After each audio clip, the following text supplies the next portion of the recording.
ወደ እግዚአብሔር ጸልየን ባንሰማስ?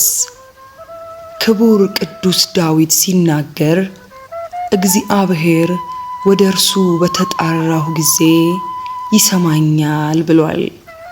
በዚህ መነሻነትም ታዲያ ብዙ ሰዎች ጸሎታቸው የማይሰማው ለምንድነው ብሎ የሚጠይቅ ሰው ሊኖር ይችላል። እኔም እንዲህ ብዬ እመልስለታለሁ። እነዚህ ሰዎች የማይጠቅማቸውን ጸሎት ስለሚጸልዩ ነው። አዎ፣ በዚህ ጊዜ ጸሎታቸው ባይሰማ ለነርሱ በጎ ነው።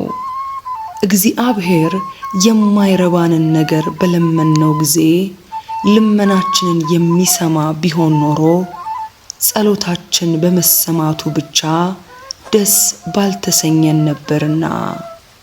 ስለዚህ እግዚአብሔርን ተጣርተን ባልሰማን ጊዜ እናመስግነው። የማይረባንን ነገር ለምነነው ጸሎታችንን ከሚሰማን ባይሰማን ይሻለናልና። አንዳንድ ጊዜም ጸሎታችን በግዴለሽነት የሚቀርብ ከሆነ እግዚአብሔር መልሱን ያዘገይብናል። ለምን? ከልብ የመነጨ ጸሎት እስከምናደርስ ድረስ።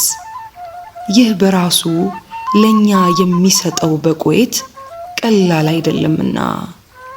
መጽሐፍ እንዳለ እናንተ ክፉዎች ስትሆኑ ለልጆቻችሁ መልካም ስጦታን መስጠትን ካወቃችሁ ከእናንተ በላይ የስጦታን ምንነት፣ መቼ መስጠት እንደሚገባ፣ ምን መስጠትም እንዳለበት የሚያውቅ እግዚአብሔርም መስጠት ያውቅበታል።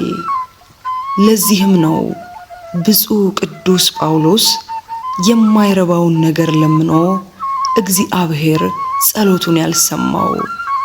ለዚህም ነው የተወደደ ሙሴ ፊትህን አሳየኝ ብሎ በለመነው ጊዜ ልመናውን ያልተቀበለው። ስለዚህ እኛም ጸሎታችን ባይሰማ እንኳን እግዚአብሔርን እናመስግን እንጂ ተስፋ አንቁረጥ።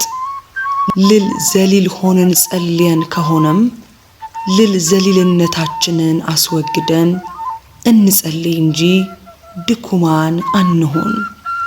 እንደዚህ አድርገን ጸልየን ሳለ ጸሎታችን ባይሰማ ግን አምላክ የሚያደርገው ሁሉ ለጥቅማችን ነውና በፍጹም አንዘን።